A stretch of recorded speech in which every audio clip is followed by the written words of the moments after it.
merry month of May, from me home I started, left the girls and threw a merry salute. All right, Well, in the merry month time to huddle up, Steelers Station. It's Tank on Steelers Chalk Talk, baby. Yeah.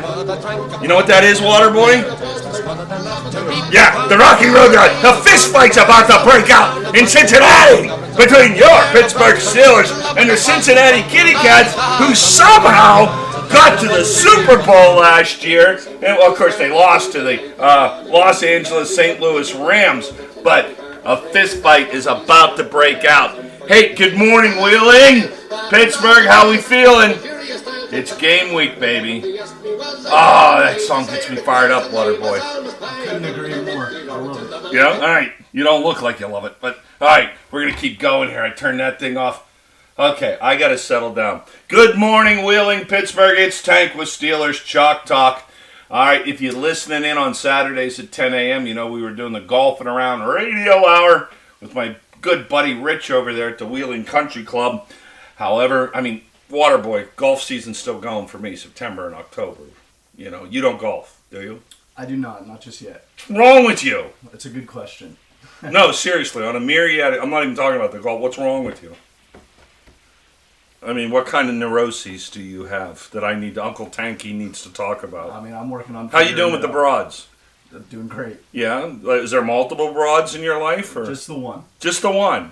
Yeah? And where'd you find her? Little area in Alabama called Decatur. No one's ever heard of it, I'm sure. What? Wow. Okay, I'm not even going to... I don't know you well enough to make a joke there. Hey, for you listeners of Steelers Chalk Talk, you know... Well, normally the quarterback, the former NFL quarterback, Mike McMahon, is with me every week. But Mike is buried in his bunker getting ready for this Cincinnati Kitty Cat game. And actually, Mike does some high school coaching as well up here in the Pittsburgh area. So the Water Boy's getting to fill in here this week for Mike, the quarterback. I got to be blatantly honest with you. You are a big step down for a guy who, you know, Mike played for the Eagles, the Lions, one of the greatest passers in Pittsburgh high school history, Rutgers at quarterback. Where did you play professional quarterback? Well, I mean, I'll look forward to proving you wrong. Where did you play professional quarterback? Nowhere just yet. Wow, just yet. However, you're hoping that the Canadian Football League Hamilton Tiger Cats are going to call today and say, Jared, the Water Boy, you're our man this season. Exactly. You're built like a quarterback. How tall are you? 6'1", 6'2". Okay, all right. Going about 205, I think. Right? On a good day. Oh, okay. All right. We can beef you up. All right. You got any kind of arm? Yeah. I used to, at least. It's been a little while, but... You have no kind of arm, or you wouldn't be playing in the NFL. You're delusional. I think there's a little more to it than an arm to play in the NFL. Yeah, not really with some of these guys anymore. Just throw the ball. I won't even mention the clown out of Baltimore. I'm listening to a sports talk radio station on the way into the studio this morning, and they're telling me that the Ravens, Jamar, whatever his name down there, Jackson, is the third best quarterback in the NFL. I would have to strongly disagree with that. Anybody with any common sense, a bum in an alley in Baltimore would go, I would say that again the way you did. I would strongly disagree with that. Yeah, a bum in an alley in Baltimore would say the same thing. I strongly disagree with that. One of my closest friends from Alabama is actually a huge Ravens fan, and it made it a lot of fun to be there with him for Sundays. And one thing that we got into is... I feel as though Lamar Jackson was born so incredibly athletically gifted and spent his entire career being more athletically gifted than those around him that he never really felt the need to make the X's and O's his second language, the way a lot of the other guys that have been really successful in this league have been. You know, Tom Brady, we've all seen his draft photo. You know, that's not a guy that you would expect to come out and be the greatest quarterback of all time, but he breathed football. Right. He made the X's and O's his second language, and because of that, he can take advantage of the teams that isn't the case for.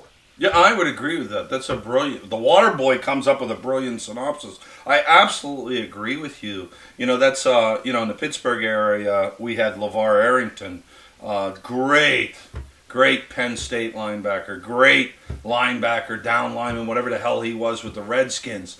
And I got a chance to see him play in high school, and it was a man playing against boys, and you've got to rise to the level of your competition.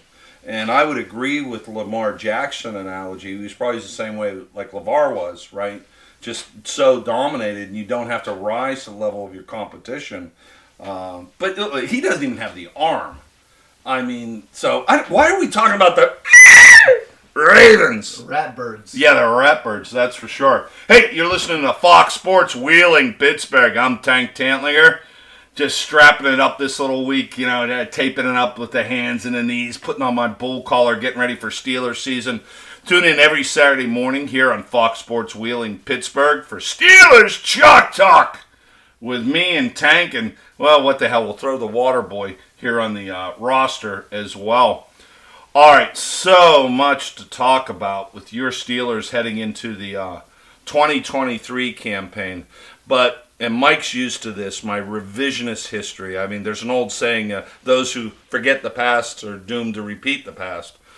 When you look back at last season, Ben Roethlisberger's last season, they did him no favors, and this is called the arc. The arc, how you get to one conversation to another, right? About the arc here.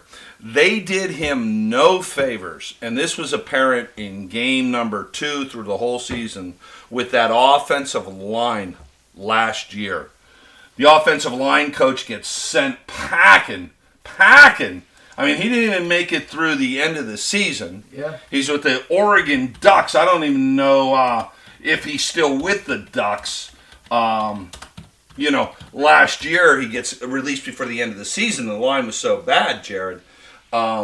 Dan Moore gets thrown out at left tackle. There's a lot to it, I feel the Steelers haven't spent a first-round draft pick on an offensive lineman since 2011, I think it was, and it really shows. They have some youth on that line, but it's all come in the later rounds where you would expect guys to be more of a fill-in as opposed to an anchor for that offensive line. Anchor. Well, we lost all the anchors. Like you said, DeCastro moves on, Pouncey moves on. Yep, and it all happened at once. It's a difficult thing to bounce back from. Adrian Clem did not even make it through the season last year. They pack him off to Oregon. I don't even know if he's with the Wet Ducks or not. When you analyze the offensive line last year, definitely on the coach. Poor Dan Moore got thrown in as a rookie at left tackle, the blindside tackle. I call it the Joe Theismann tackle. We all remember what happened with Joe Theismann when LT, oh my God, I got to hold up. I still throw up when I think about Theismann's. He doesn't like me. I insulted him at the Super Bowl. I didn't mean to insult him. It just came out. That's another story for another day. But Dan Moore did an okay job last year. I mean, big caveats, rookie getting thrown into the blind side last year. Kendrick Green gets brought into a legacy position because it begins with Mike Webster, right? Right. It goes on. Dawson, Damani, Pouncey. Yeah, they gave him his number too, didn't they? He's number 53. Yeah, which is a big statement. Yeah. We'll get to the Franco story here in a little bit. Kendrick Green gets thrown into that position, a hot seat, which he was not a college center. He was a guard. And they said, no, we're going to make you a center. That was his problem. Kevin the Bulldozer Dotson, I think, has all-pro potential. I don't know what was wrong with him last year, whether it was a physical thing, a sophomore slump, whatever it was. He didn't have the best year and seemed to be in Tomlin's doghouse right out of the gate. You move into the right side of the line. Chooks Okafor, nice kid. He might be a guard in this league. I don't know. But he's sure to hell not a right tackle. And I don't even remember who played right guard last year. Do you? I Oh, no, it was the fat guy. The little fat guy. What the hell was his name? Come on out there, Wheeling, Pittsburgh, help me. You know, he was a little fat guy. I could have answered that question for you anytime up until right now. Hold on, I'm Googling it. That's last year. Hold on, this will bother me. Because he's gone. He didn't even make it into a second season. I can't remember. That's how bad he was. He was the fat free agent we brought in here. Mm. Anyway, that goes to the point about not even... That's how bad he was. I can't remember his name. I can't even Google it and it won't even come up. This illustrates the point. You remember he was a fat little squat guy, number 51. Yeah, no, I absolutely... Somebody call the station. Google has erased him from Stil'rs' memory. Like the quarterback who lost against Dallas out in Arizona. We never mention his name. Anyway, what I'm doing here is creating that arc into this 2022 season. Now, you and I were on the sidelines at Stil'rs training camp. I don't know if you noticed, but the first thing I did was down with the offensive line every other day. Yep, absolutely. Every day, down with the offensive line. How they go, this Stil'rs team goes in 2022. Pat Meyer has been brought in to replace Adrian Clem, and thus begins the story of 2022. I'm going to throw it to you, Waterboy. What are you seeing with this offensive line? I don't think that they're going to make the jump to being elite anytime soon, without a doubt. But I think I'm a little more optimistic than most, because Matt Canada came in, right, and he was very limited in what he was capable of doing last year because he was limited to what Ben Roethlisberger found himself limited to in the latter portion of his career. Matt Canada's offense has a lot to do with his personnel groupings and making it such that the defense has no idea what it is that's about to be thrown at them. You know, he keeps talking about positionless wide receiver play, each guy being able to go in the X, Y, and Z. And I love that concept. Oh, yeah. Yeah, absolutely. I couldn't agree more. But the mobility that just wasn't there last year is going to allow for that offensive line to not be great and appear a little bit better because they can call bootlegs and they can get the quarterback out of the pocket and they can create opportunities elsewhere, as opposed to when Big Ben's 38, 39-year-old body was standing there under center. You really had to maintain that pocket for as long as you possibly could because he wasn't going to go anywhere else. So I feel as though it is not going to be great. I feel as though it'll look a lot better. Well, you know, that is the main thing I keep hearing again and again is that the big biscuit, Mitch Trubisky, is more mobile. He is more agile. But look, if I'm a defense coordinator, that's no problem for me because I know how to defend against that. I know where he's going every time, right? Your offensive, and we're going to get back to the offensive line in a second, they're minimal improvement. Boy, I want to keep dropping F-bombs and we're on live radio and I can't do it. That's how angry I am. But look, once Trubisky has to start rolling out, that's easily defensible. Okay? It might buy an extra second, you know, on a normal... Extra second, I feel as though is all you'll need. With this wide receiving core, maybe. But, you know, still though, if you send a linebacker on a red dog blitz up the middle and loop your tackle around and seal those edges, you're going to force Trubisky back up in the middle or looking for the shorter routes. So, look, that is defensible. It is a better option than a water buffalo number 7, Hall of Famer number 7, standing there and getting slapped around. However, it is not the end-all to be-all. There's no doubt about it. It's defensible. So let's get into that offensive line a little bit. Again, you're listening to Fox Sports Radio, Wheeling, Pittsburgh. I'm Tank Tantlinger. He is the Water Boy. And we are talking Stil'rs Chalk Talk as we, get all ready for the Cincinnati Kitty Cats. And I got to throw them kudos for getting to the Super Bowl last year. I said to Mike McMahon, who is absentia today, when Joe Burrows came out of LSU and was on the market, I literally would have given up every single draft choice to get him. And I said that on air. I think he is that good, and considering, you know, where we are with our draft picks really panning out from the Burrow era, and maybe I wasn't so crazy. All right, back to this offensive line.